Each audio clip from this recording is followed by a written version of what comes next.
kita masuk ke materi berikutnya, yaitu memperkirakan terjadinya endapan oleh Pak Wahyudi. Dipersilahkan kepada Bapak untuk menjelaskan.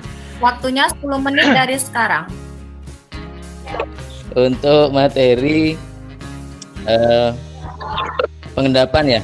Jadi nanti pada intinya kita akan melihat bahwa ada koefisien reaksi itu yang digunakan untuk menentukan arah berlangsungnya reaksi untuk mencapai keseimbangan. Kemudian kita bandingkan dengan harga KSP. Jika Q lebih kecil dari KSP, maka larutan belum jenuh dan tidak terbentuk endapan. Kemudian jika Q sama dengan KSP, maka larutan tepat jenuh namun belum terbentuk endapan. Dan jika Q lebih besar dari KSP, terbentuk endapan. Ini dia contoh soalnya.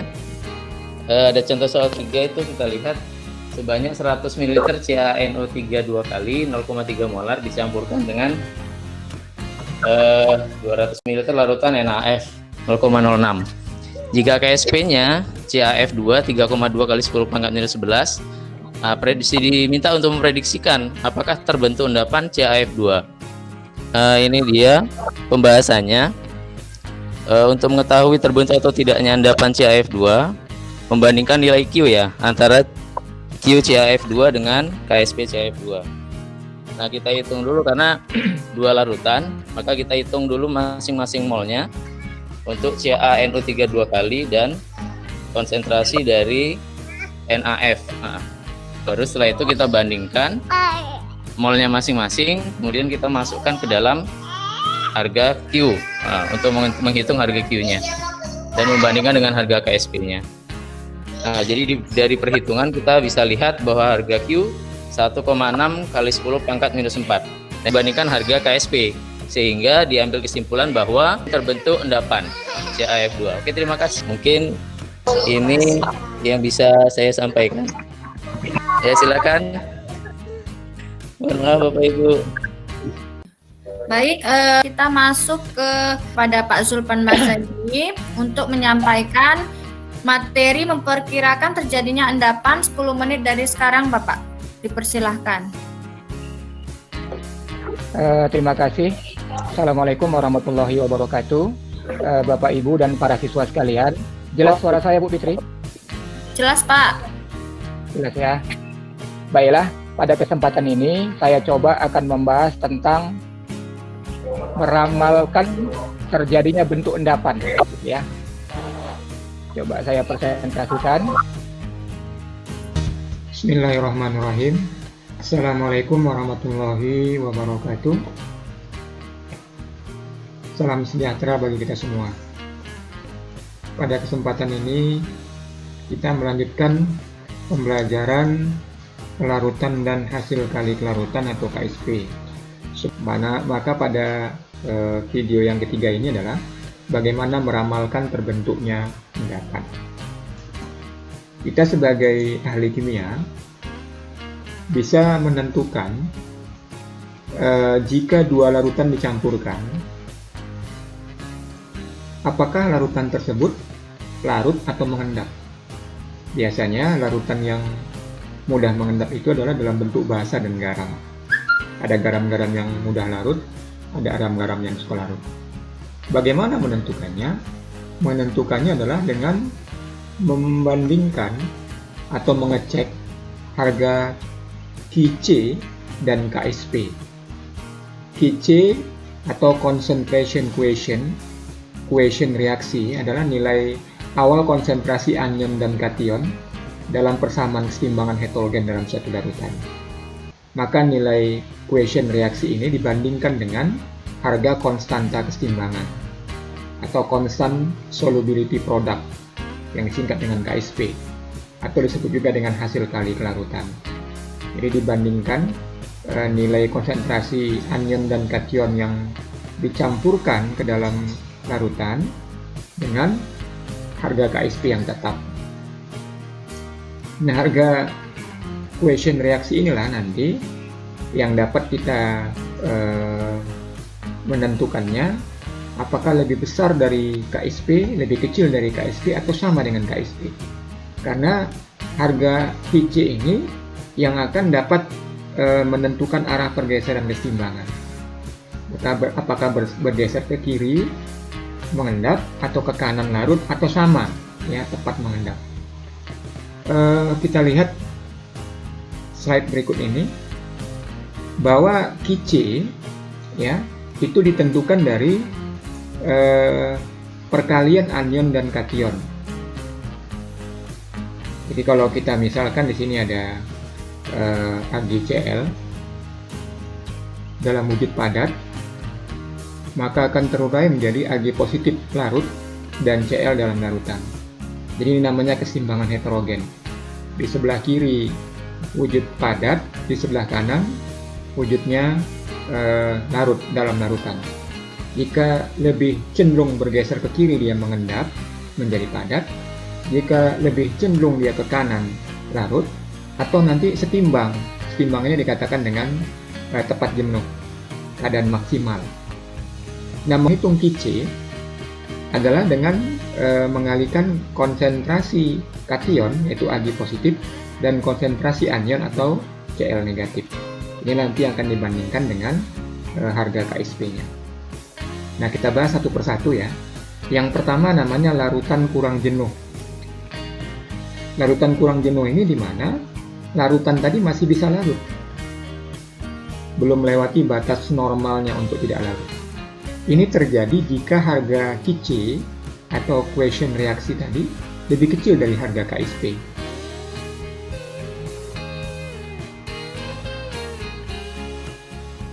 Ini terjadi jika harga Qc lebih kecil dari harga Ksp. Nah, jika harga Qc lebih kecil dari harga Kc, maka sistem akan bergeser ke kanan, ya, ke arah pembentuk produk. Jadi kalau misalkan AB menjadi A positif tambah B negatif, AB berwujud padat, A positif dan B negatif berwujud dalam larutan, maka ketika Qc lebih kecil, maka terjadi pergeseran dari reaktan ke produk. Berarti lebih cenderung dia ke larut dibandingkan ke wujud padat. Jadi kalau kita lihat ada diagram di kanan, Kc-nya lebih besar dibandingkan dengan Qc. Maka Qc lebih kecil dari Ksp, maka larutan tersebut masih dapat larut. Jadi kalau kita campurkan, larutan itu akan terlihat bening atau tidak berwarna seperti gambar yang ada di sebelah kiri. Jadi kalau Bapak bisa analogikan, Ksp ini ibarat kursi dalam suatu ruangan. Misalnya di kelas kita ada 32 kursi. Kalau yang duduk itu 30, 31, masih di bawah 32, semuanya masih dapat duduk. Masih ada kursi untuk bisa duduk. Jadi masih larut. Bisa dianalogikan di transportasi kereta api, ya, jumlah kursinya masih lebih besar dibandingkan orang yang duduk. Bisa dianalogikan dengan pesawat terbang dan lain-lain. Yang kedua adalah larutan tepat jenuh. Larutan tepat jenuh ini di mana suatu larutan yang mengandung jumlah terlarut yang maksimal dapat larut. Jadi sudah sampai pada titik optimalnya. Jika ditambahkan sedikit lagi saja dia terlarut, maka secara normal dia tidak akan dapat larut lagi. Di mana harga Qc sama dengan Ksp. Jadi setiap zat itu memiliki batas larut. Sedangkan garam dengan air saja, kalau kita masukkan garam terus-menerus, maka pada suatu saat ada nanti garam yang tidak dapat larut lagi. Dia sudah melewati harga konstanta keseimbangannya untuk dapat larut. Ketika Qc sama dengan Kc, maka sistem berada dalam keseimbangan. Jadi kita misalkan AB menghasilkan A positif dan B negatif, di sebelah kiri berwujud solid padat, di sebelah kanan berwujud aki atau dalam larutan, maka di sini tidak terjadi pergeseran keseimbangan. Jadi tidak bergeser ke kanan larut, tidak bergeser ke kiri wujud padat. Tapi jika ditambahkan sedikit saja lagi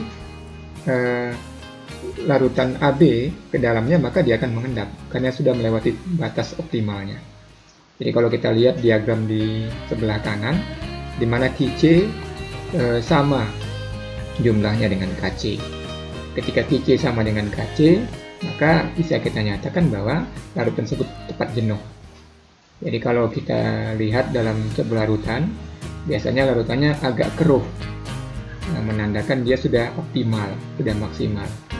Jadi kalau kita bisa analogikan dengan yang Bapak sampaikan tadi, di kelas kita ada 32 kursi, maka siswa yang masuk ke dalamnya ada 32 kursi. Jadi pas dia, maksimal, optimal.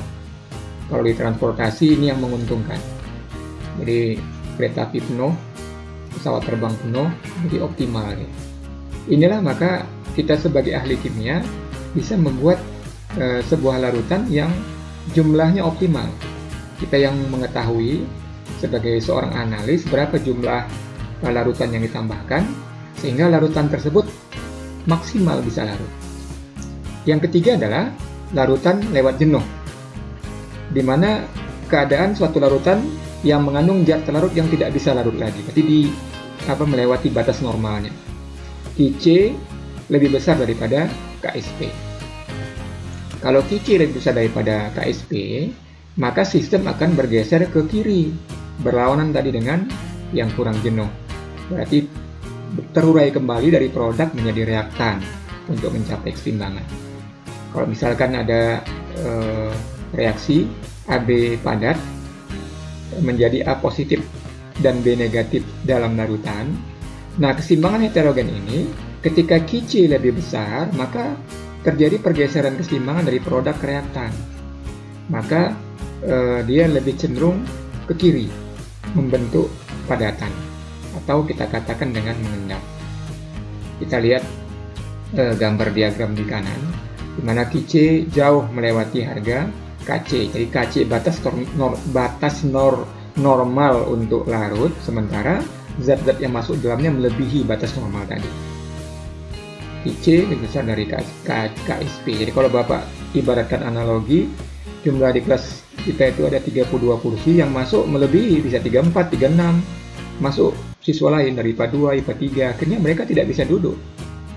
Nah, akhirnya kita katakan dalam larutan mengendap. Nah, jadi ketika kita campur zat-zat yang melewati harga Kc atau Ksp-nya, maka larutan itu selain berwarna keruh, dia akan terdapat timbul endapan ya di dasar gelas kimia atau tabung reaksi. Untuk lebih mempermudah pemahaman ini, ya, kita lihat contoh soal berikut. Jika AgNO3 dicampurkan dengan larutan NaCl, maka ada 3 kemungkinan yang terjadi sebagaimana kita bahas sebelumnya, yaitu larutan bening, berarti ini larutan yang kurang jenuh. Larutan yang agak keruh, ini kita katakan larutan dengan tepat jenuh. Timbul endapan putih dari AgCl, ini kita katakan dengan lewat jenuh. Percobaan ini dilakukan pada atas suhu 25 derajat Celcius dengan harga Ksp AgCl 2,5 kali 10 pangkat minus 10. Ini harga di mana batas konstanta kelarutan dari keseimbangan AgCl. Jadi ada trik dalam menyelesaikan soal. Ketika kita ditanya apakah larutan tersebut mengendap atau tidak, kita lihat dari harga Ksp yang disampaikan dalam soal. Ketika Ksp yang disampaikan adalah AgCl, maka titik fokus kita dalam pembentukan senyawa AgCl. Misalnya pada soal pertama bisa kita lihat di sini, ada 2 tabung reaksi. Tabung reaksi yang pertama merupakan larutan yang terdiri dari 10 ml AgNO3 10 pangkat minus 5 molar. Tabung reaksi yang kedua adalah 10 ml NaCl 10 pangkat minus 5 molar. Nah, kita titik fokus kita kepada AgCl. AgCl ini sulit larut, sementara NaNO3 ini adalah mudah larut.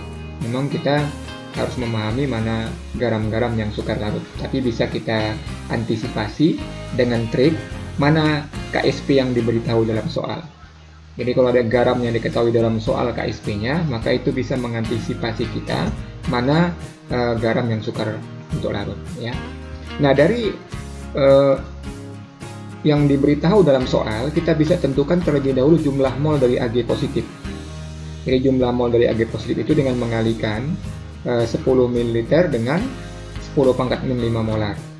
Jadi mol adalah molar dikali mililiter. Jadi jumlah ion Ag positif itu 10 ml dikali dengan 10 pangkat min 5 molar, maka didapat konsentrasinya jumlahnya sebesar 10 pangkat minus 4 milimol Ag positif di dalam tabung reaksi yang sebelah kiri. Di tabung reaksi yang sebelah kanan ada Cl negatif.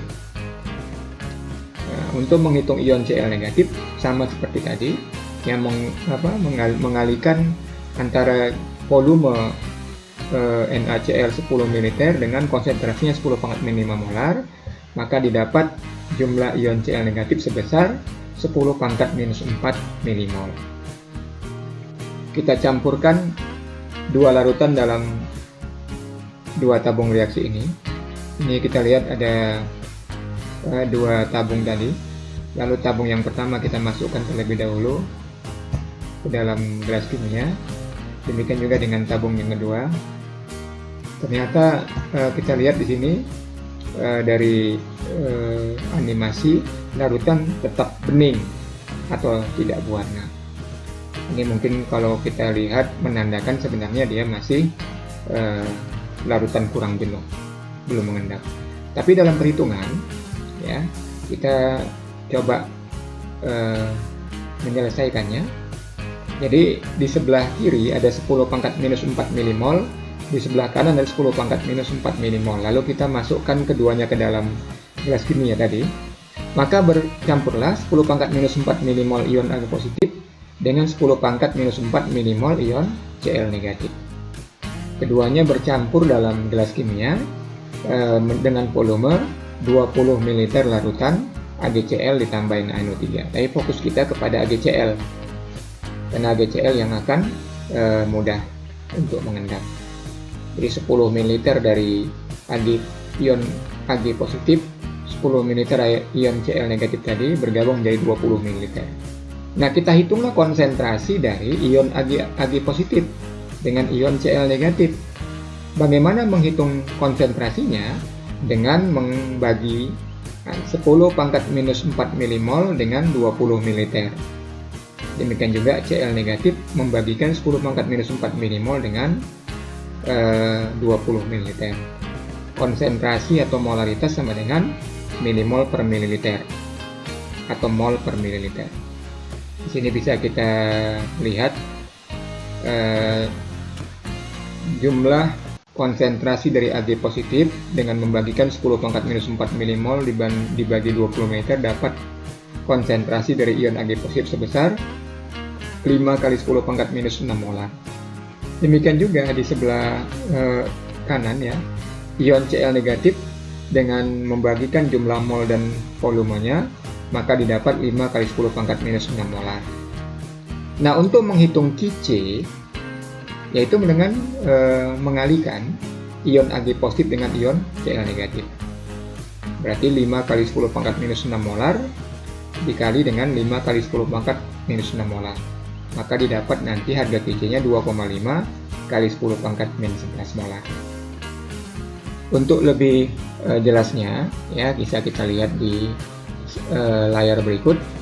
AgCl menjadi Ag positif tambah Cl negatif, menghitungnya dengan mengalihkan konsentrasi kation dengan konsentrasi anion sebagaimana yang kita sampaikan sebelumnya.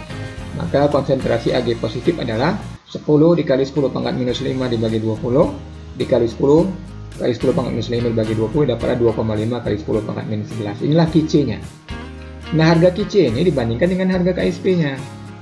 Harga KSP KCl konstanta keseimbangannya adalah 2,5 kali 10 pangkat minus 10. Lalu kita bandingkan bagaimana harga Qc dibandingkan dengan KSP. Didapat bahwa harga Qc itu lebih kecil dari harga KSP. Jadi bisa kita prediksi ya, bahwa tidak terbentuk endapan. Sebagaimana tadi kita bentuk dalam animasi dia berwarna bening, tidak mengendap. Yang kedua, ketika akan terjadi larutan yang agak keruh, tepat jenuh. Kita misalkan di sini ada dua tabung reaksi, 10 ml AgNO3 10 pangkat minus 4 molar dengan 10 ml NaCl 10 pangkat minus 5 molar, sama dengan sebelumnya. Kita tentukan dulu berapa jumlah zat dari ion Ag positif.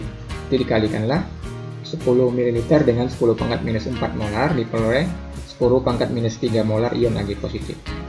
Dengan cara yang sama, ion Cl- juga kita dapat mengalihkan 10 ml dengan 10 pangkat minus 5 molar diperoleh 10 pangkat minus 4 milimol. Kita campurkan larutan yang ada dalam dua tabung reaksi ini. Kita masukkan terlebih dahulu 10 ml AgNO3 10 pangkat min 4 molar ke dalam gelas kimia. Baru kita masukkan juga yang berikutnya 10 ml NaCl dengan 10 pangkat min 5 molar. Ternyata dari animasi larutan berwarna keruh. Jadi sebagaimana yang kita pelajari sebelumnya, larutan berwarna keruh berarti kan cepat jenuh ya. Nah, ini kalau kita melarutkannya secara langsung ya dengan praktikum, ini kan bentuk animasi. Tapi bagaimana kita bisa menjawabnya dengan perhitungan soal ya? Coba kita lihat. Di sini mula-mula ion Ag positif tadi ada 10 pangkat minus 3 molar, di kanan ada 10 pangkat minus 4 molar.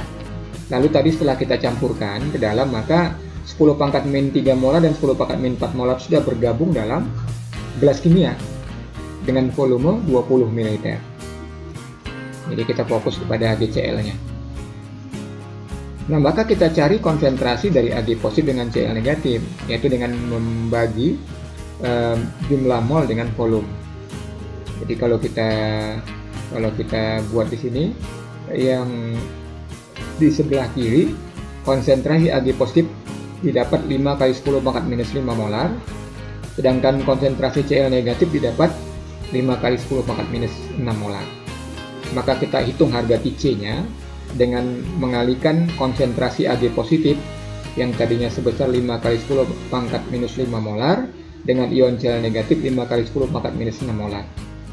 5 kali 10 pangkat min 5 dikali 5 kali 10 pangkat min 6 sebesar 2,5 kali 10 pangkat min 10 molar. Nah, ini yang kita bandingkan nanti dengan harga KSP-nya. Kita lihat pada layar berikut dari perkalian tadi ya, konsentrasi Ag positif tadi 10 kali 10 pangkat min 4 dibagi 20, konsentrasi Cl negatif 10 kali 10 pangkat 5 bagi 20 dapat 2,5 kali 10 pangkat min 10. Kita bandingkan dengan harga KSP-nya yang sebesar 2,5 kali 10 pangkat min 10. Ternyata harganya sama. TC sama dengan KSP, maka dia akan mulai terbentuk endapan. Dikatakan dengan tepat jenuh, warnanya keruh, karena ditambahkan sedikit lagi saja ya, terdapat Ag positif dan Cl negatif, maka dia akan mengendap. Yang ketiga adalah ketika kita mencampurkan dua larutan pertama 10 ml AgNO3 10 pangkat minus 3 molar dengan larutan 10 ml NaCl 10 pangkat min 3 molar. Sebagaimana sebelumnya, titik fokus kita kepada Ag positif dan Cl negatif. Pada jumlah mol Ag positif, kita kalikan 10 ml dengan 10 pangkat min 3 molar didapat 10 pangkat min 2 milimol. Demikian juga menghitung jumlah ion dari Cl negatif, kita kalikan 10 pangkat minus 3 molar dengan 10 ml diperoleh 10 pangkat min 2 milimol. Jadi kedua larutan ini ya kita campurkan ke dalam gelas kimia. Kita lihat pada animasi berikut ada dua larutan yang akan kita campur. Yang pertama adalah 10 ml AgNO3 10 pangkat min 3 molar kita masukkan ke dalam gelas kimia. Kemudian kita lanjutkan dengan larutan dalam tabung reaksi kedua 10 ml NaCl 10 pangkat minus 3 molar, sehingga keduanya bergabung dan ternyata membentuk larutan yang berwarna keruh dan timbul endapan. Jadi kalau kita gunakan dalam praktek di laboratorium, langsung kita lihat dia mengendap. Tapi bagaimana kita memprediksi dengan perhitungan ya? Coba kita perhatikan di sini.